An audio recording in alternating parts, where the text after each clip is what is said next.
세상이 지금 변하고 있죠. 기술도, 문명도, 사회도, 문화도 모든 것이 송두리째 기하급수적으로 지금 변하고 있습니다. 어떤 사람은 이런 새로운 세상에 잘 대처해서 막대한 부를 아마 축적할 수도 있고요. 어떤 사람은요, 이런 새로운 세상에 적응하지 못해서 도태될 수도 있습니다. 우리는 도대체 어떻게 살아야 될까요? 이렇게 변화가 심한 이 역사의 분기점에, 변곡점에 우리는 과연 어떻게 살아야 될까? 오늘 본문에 우리와 비슷한 상황을 경험하고 있는 족속이 나옵니다. 바로 이스라엘 백성들입니다. 자, 오늘 본문은 이스라엘 백성들이 40년의 광야 생활을 끝내고 가나안을 향해 진격하기 직전에 쓰여진 세 편의 설교입니다. 이 신명기 1절 보세요.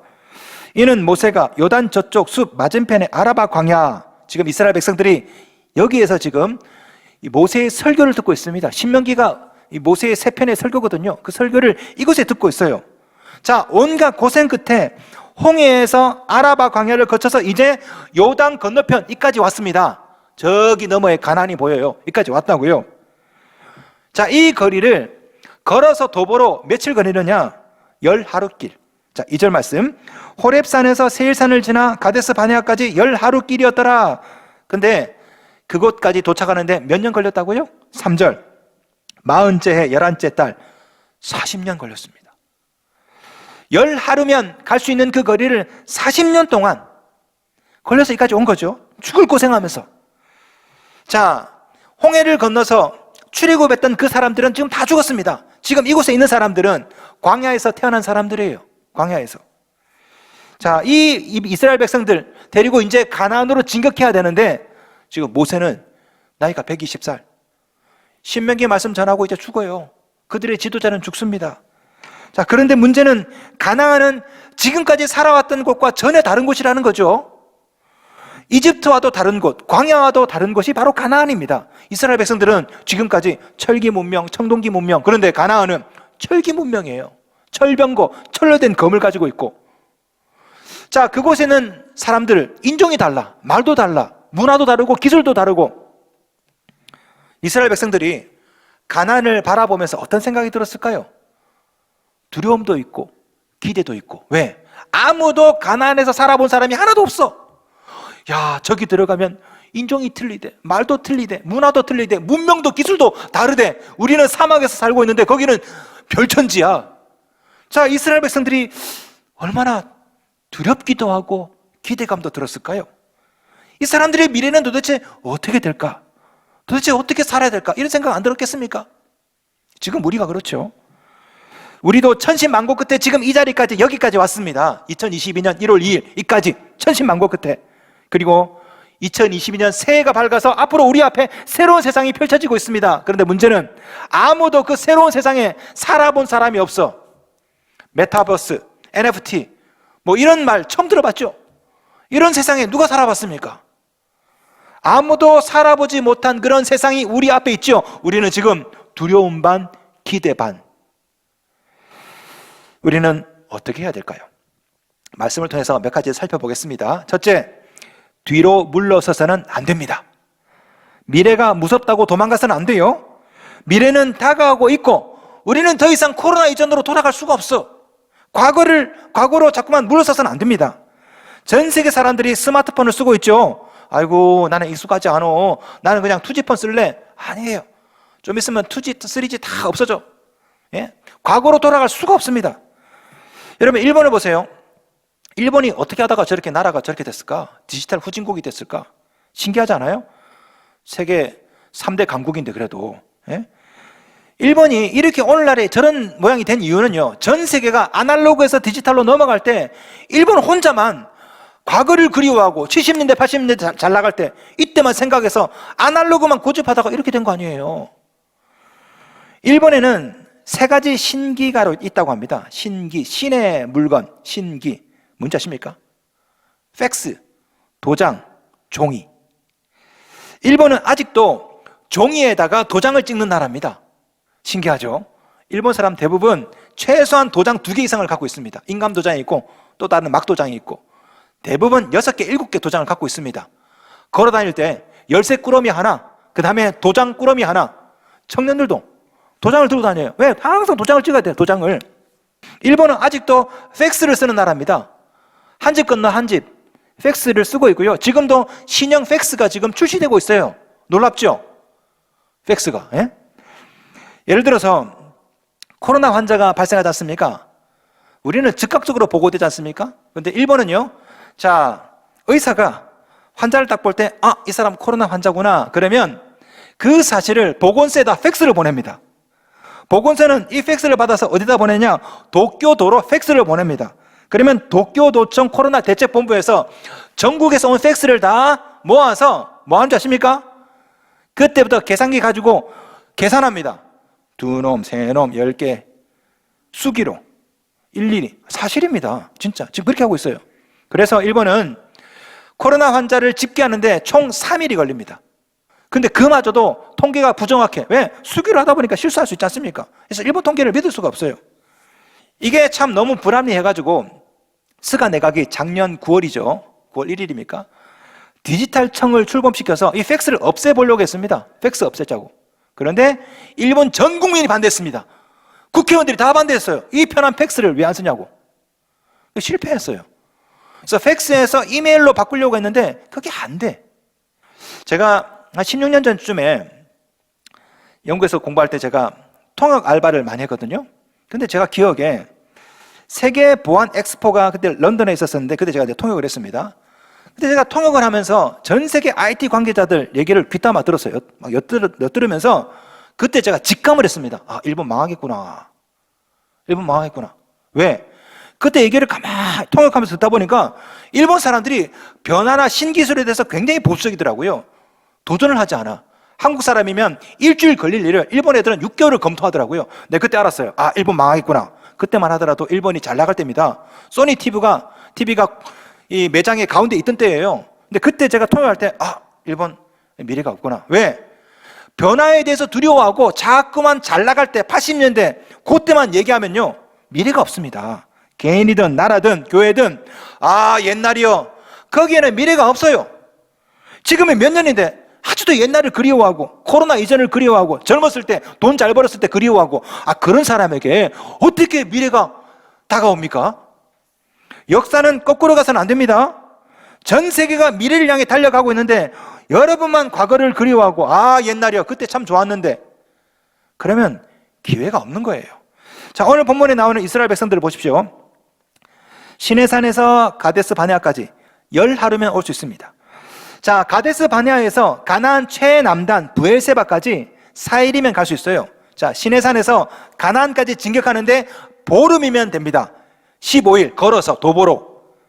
근데 40년 걸렸습니다. 이유가 뭡니까? 날마다 애굽을 그리워하면서 불평불만하다 그래 됐거든요. 이스라엘 백성들이 광야에서 뭐라고 불평했습니까? 이집트에서 먹던 음식 때문에 그걸 그리워하면서 불평했습니다. 민수기 11장 5절 우리가 애굽에 있을 때에는 값없이 생선과 오이와 참외와 부추와 파와 마늘들을 먹은 것이 생각나거늘. 거짓말이죠. 애굽에서 종살이하던 노예들이 값없이 공짜로 생선을 먹었다고? 웃기네. 예?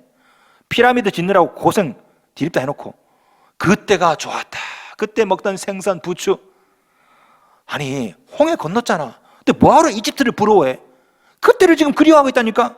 그러면서 현실에 대해서 이렇게 불평합니다. 민수기 20장 5절 너희가 어찌하여 우리를 애굽에서 나오게 하여 이 나쁜 곳으로 인도하였느냐? 이곳에는 파종할 것이 없고 무화과도 없고 포도도 없고 석류도 없고 마실 물도 없도다. 그리고 뭐라고 말합니까? 11장 20절 민수기 우리가 어찌하여 애굽에서 나왔던가 함이라. 그리고 나중에는 애굽으로 돌아가져요. 민수기 14장 3절 애굽으로 돌아가는 것이 낫지 아니하랴. 날마다 과거를 그리워합니다. 이집트를 그리워하고. 아니 홍해를 건넜잖아. 지금 가나안으로 가는 마당에 이집트를 그리워해서 지금 뭐 하자는 겁니까? 왜 그리로 돌아가재요? 여러분 이런 불평을 원망을 누가 듣습니까? 하나님이 들어요. 민수기 11장 18절 애굽에 있을 때가 우리에게 좋았다 하는 말이 여호와께 들렸으므로 하나님께서 듣고 빠꾸 뒤로 돌아가. 15일이면 가나안으로 갈 수 있는 이 거리를 40년 걸렸다고. 왜? 과거 그리워하다가 그때가 좋았다고. 옛날이요. 그러다가 이렇게 불평하던 사람 과거를 그리워하던 사람들 광야에서 다 죽었어요. 다 죽었어. 출애굽 1세대가 다 전멸. 과거만 그리워하는 자들에게는 적과 꿀이 흐르는 가나안은 없는 거예요. 미래는 사치예요. 이미 홍해를 건넜는데 과거를 그리워해서 뭐합니까? 가끔 결혼을 후회하는 분들이 계시죠. 내가 왜 이런 배우자를 만났나? 그때 이 사람 안 만나고 그 사람 만날 걸. 날마다 후회를 합니다. 그렇게 하고 이 결혼 생활을 해요. 그러니까 보름이면 행복한 가정을 꾸릴 수 있는데 40년 걸린다고. 과거만 그리워하고 과거만 후회하고 있다가 이미 결혼했는데 어떡할 거예요? 이미 결혼했는데. 이미 애가 생겼는데 어떡할 거야? 뭐하러 과거를 그리워하고 뭐하러 과거를 후회합니까? 이미 코로나가 퍼졌는데 어떡할 거야? 이미 사업이 망했는데 어떡하냐고. 왜 과거를 그리워하고 혹은 후회하고. 여러분, 이런 사람에게 하늘은 기회를 주지 않습니다. 기억하십시오. 오늘 본문에서도 불확실한 미래 앞에서 두려워하는 이스라엘 백성들을 향해 모세가 설교합니다. 자, 설교를 하는데요, 이제 신명기 말씀을 설교합니다. 설교하기 전에 제일 먼저 과거를 회고합니다. 과거를 어디서부터 회고할까요? 6절 말씀. 우리 하나님 여호와께서 호렙산에서 우리에게 말씀하여 이르시기를. 자, 이때부터 회고하는 겁니다. 호렙산은 신의 산을 말하죠. 질문. 왜 호렙산부터 이야기하지? 왜 신의 산부터? 처음부터 얘기하려면 이집트부터 얘기해야 되잖아. 아니면 홍해부터 얘기하든가. 홍해 갈라지는 사건이 얼마나 엄청난 사건입니까? 그런데 그걸 다 건너뛰고 왜 신의 산부터 왜 시작할까요? 왜 그럴까요? 홍해가 구원의 시작이라면 신의 산은 정복의 시작입니다. 2절 말씀 볼까요? 2절. 호렙산에서 세일산을 지나 가데스 바네아까지 10하루 길이었더라. 홍해가 아니죠. 호렙산에서 신의 산부터 가데스 바네아까지. 지금 모세가 무슨 얘기를 하려는 겁니까? 지금 모세는 구원을 이야기하려는 게 아니에요. 정복을 말하는 겁니다. 우리가 이집트에서 얼마나 고생했는지, 어떻게 홍해를 건넜는지, 물론 이것도 중요해. 근데 지금 모세는 이 이야기를 하려는 것이 아니라 신의 산부터 가데스 바네아까지, 다시 말하면 정복에 관해서, 이 홍해는 구원이라면 신의 산은 정복이에요. 지금 모세는 정복 이야기를 하는 것입니다. 이미 구원받은 여러분, 우리 모두는 홍해를 건넌 사람들입니다. 중요한 것은 홍해 건너기 이전의 삶이 아니에요. 이미 다 과거라고 얘기할 필요가 없어. 중요한 것은요, 신의 산부터 적과 꿀이는 가나안까지 정복이죠. 정복. 하나님께서 사람을 만들고 생육하고 번성하고 정복하고 다스리라고 하셨습니다. 겨우 구원받는 것이 우리의 목적이 아니라고요. 우리의 목적은, 구원은 출발이에요. 출발. 우리의 목적은 구원받고 세계를 정복하고 다스리는 겁니다.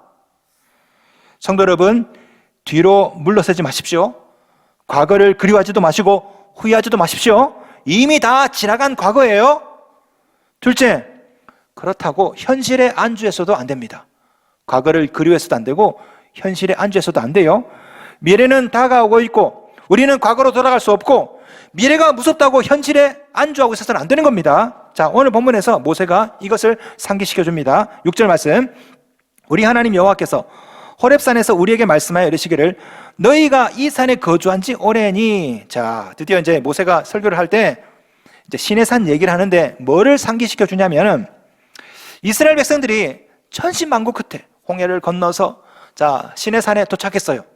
이집트에 추격하는 군대를 다 뿌리치고 신의 산에 도착했는데 하나님께서 갑자기 야, 너희들 신의 산에서 너무 오랫동안 있었다. 다시 출발해라. 이런 말씀하시는 거예요. 여러분, 질문. 이스라엘 백성들이 신의 산에 도착해서 그 신의 산에서 머문 기간이 얼마인 줄 아십니까? 11개월 19일입니다. 1년이 안 돼요. 1년이 안 된다고. 근데 하나님은 그곳에 너무 오랫동안 머물렀대요. 11개월인데 10년도 아니고 1년도 아니고 11개월 19일. 근데 너무 길대. 여러분, 그 사이에 이스라엘 백성들이 놀았습니까? 아니에요. 노는 거 아니에요. 온갖 일이 다 있었습니다. 11개월 동안. 여러분, 모세가 40일 금식했죠. 신의 산에 올라가서 하나님의 말씀을 받았죠. 내려와 보니까 이스라엘 백성들이 금송아지 만들어서 춤추고 있어서 열받아가지고 10계명 뽀겠죠. 다시 그거 받으러 신의 산 올라갔죠. 내려와서 성막 만들었죠. 이 일을 11개월 만에 다 했습니다. 정신없어요. 정신없어. 근데 하나님이 너무 오래 머물렀대, 그곳에. 쉽게 말씀드리면 이거와 같습니다. 신성교회 담임 목사를 청빙했어요. 담임 목사님이 새로 부임해서 특별 새벽 기도를 하고 말씀을 딱 선포하는데 교인들 중에 몇 사람이 불만을 품고 담임 목사님 나가라! 데모를 하나님께서 혼내켰어. 그런 사람들 다 모아서 다시 성전 건축을 해가지고 완공까지 다 했네. 이 모든 일이 11개월 걸렸다 생각해 보세요. 정신이 하나도 없겠지. 담임 목사 부임하고 교인들 막 분란이 막 일어나고 거기다 성전 건축까지 완공하고 11개월 만에. 여러분, 이런 일이 이스라엘에 있었던 거예요. 시내산에서 이스라엘 백성이 200만 명이 11개월 동안 온갖 일이 다 있었는데 하나님이 뭐라 말씀하십니까? 너희가 이 산에 거주한 지 오래니. 무슨 말입니까? 안주하지 말라는 거예요. 하나님은 과거를 그리워하는 것도 현실에 안주하는 것도 싫어하십니다. 인생도 사업도 마찬가지죠. 과거의 영광만 그리워하고 현실에만 안주하는 자에게 적과 꿀이 흐르는 미래는 없는 겁니다. 여러분, 기업이 망할 때 일어나는 대표적인 증상이 뭔지 아십니까? 기업이 망할 때 현실에 안주하는 거예요. 현실에 안주하면 초격차 인류 기업이라 할지라도 순간적이에요. 망하는데 한 방에 훅 가는 겁니다. 과거를 그리워해서도 안 되고 현재에 너무 만족해서도 안 돼요. 그런 사업체, 그런 개인, 그런 교회 미래가 없습니다. 그러면 어떻게 해야 될까요? 셋째, 방향을 돌려 앞으로 전진해야 되죠. 과거에서 미래로, 실패해서 성공으로, 열등감에서 자신감으로, 부정적인 생각에서 긍정적인 생각으로. 그래야 성공이든 뭐든 할 거 아닙니까? 날마다 과거를 그리워하고 현재에 불평 불만이 있고 이래서 어떻게 성공할 수가 있냐고. 자, 하나님께서 이스라엘 백성들에게 이렇게 말씀하세요. 야, 너희들 시내산에서 너무 오래 머물렀다. 그러시면서 이렇게 말씀하십니다. 1장 7절, 오늘의 요절입니다. 함께 읽겠습니다. 시작. 방향을 돌려 행진하여 아모리 족속의 산지로 가고 그 근방 곳곳으로 가고 아라바와 산지와 평지와 네겝과 해변과 가나안 족속의 땅과 레바논과 큰 강 유브라데까지 가라. 말씀을 잘 보세요. 방향을 돌려, 히브리어 원어가 페누인데요. 이 말은 얼굴을 돌리다라는 뜻입니다. 지금까지 시내산만 바라보고 있었다면 야, 방향을 돌려라, 얼굴을 돌려라. 어디로? 가나안으로. 얼굴을 돌려서 그 다음에 행진하여. 참 재밌는 단어입니다. 행진하다. 히브리어 원어가 나사인데요. 이 나사라는 말은 원래 말뚝을 뽑다라는 뜻입니다. 이스라엘 백성들이 텐트를 치고 있었죠. 하나님이 이렇게 말씀하시는 겁니다. 야, 고개를 시내산이 아니라 가나안으로 돌리고 말뚝을 뽑아라. 그리고 뭐라고 말씀하십니까? 아모리 족속의 산지로 가고, 히브리어로 모으라는 뜻입니다. 7절 보시면 동사가 3개 나와요. 방향을 돌려라, 행진하라, 가라. 이것을 번역하면 이렇습니다. 얼굴의 방향을 돌려라, 그리고 말뚝을 뽑으라, 그리고 가나안으로 진격하라. 저는 이 말씀이 오늘 우리에게 주시는 하나님의 말씀인 줄로 믿습니다. 언제까지 과거만 바라보고 있습니까? 여러분, 얼굴을 과거가 아니라 미래로, 실패가 아니라 성공으로, 부정적인 생각이 아니라 긍정적인 생각으로 얼굴을 돌려라. 말뚝을 뽑아라. 네 발을 붙잡고 있는, 네 가정을 붙잡고 있는 그 말뚝을 뽑아내서 행진하라고, 가라고 하나님이 말씀하세요. 하나님은 과거를 그리워하는 것도 현실에 안주하는 것도 싫어하십니다. 앞으로 전성을 향해 나가세. 하나님은 방향을 돌려서 미래로, 앞으로 나가기를 원하십니다. 앞에서도 말씀드렸던 것처럼 21세기 인류 역사가 지금 코로나 이전과 이후로 나뉠 정도로 지금 엄청나게 놀라운 변화와 혁신이 막 일어나고 있죠. 이런 문명의 전환기에 우리가 살고 있는데 사실은 우리보다 기업들이 먼저 알고 있습니다. 기업들이 지금 세상이 달라지는 것을 알고 거기다 어마어마한 투자를 하고 있는데, 달려가고 있는데, 학교도 마찬가지고 모든 조직이 다 변화된 세상에 적응하려고, 교회만 아주 보수적이야. 저는 목사로서 또 교계에서 일하는 사람으로서 참 안타까움을 느낍니다. 왜 교회만, 왜 그럴까? 아직도 우리 교회는요, 교인들 중에 다는 아니지만 일부는 70년대 사고방식 갖고 있습니다. 냉전시대, 미소 냉전시대, 색안경 쓰고 모든 것을 이념의 잣대로. 공산주의가 망한 지가 몇 년인데, 소련이 망했고 중국도 망했고 북한도 지금 망했고, 그런데 아직까지 70년대 안경을 쓰고. 아니, 지금 전 세계가, 나라가 메타버스 우주로 나아가고 있는데 왜 우리만 70년대로 가냐고. 왜? 세상이 달라졌습니다. 새로운 사회, 새로운 세상이 지금 열리고 있어요. 이념의 장벽이 무너지고 경제, 금융, 기술 모든 것이 지금 급변하고 있습니다. 성도 여러분, 과거에 사로잡혀 살지 맙시다. 현실에 안주하지도 말고 미래를 향해 방향을 돌려서 말뚝을 뽑고 한 걸음 한 걸음 행진했으면 좋겠습니다. 그렇게 되면 어떻게 될까요? 반드시 젖과 꿀이 흐르는 미래를 여러분에게 주시리라 믿습니다. 오늘 본 말씀 볼까요?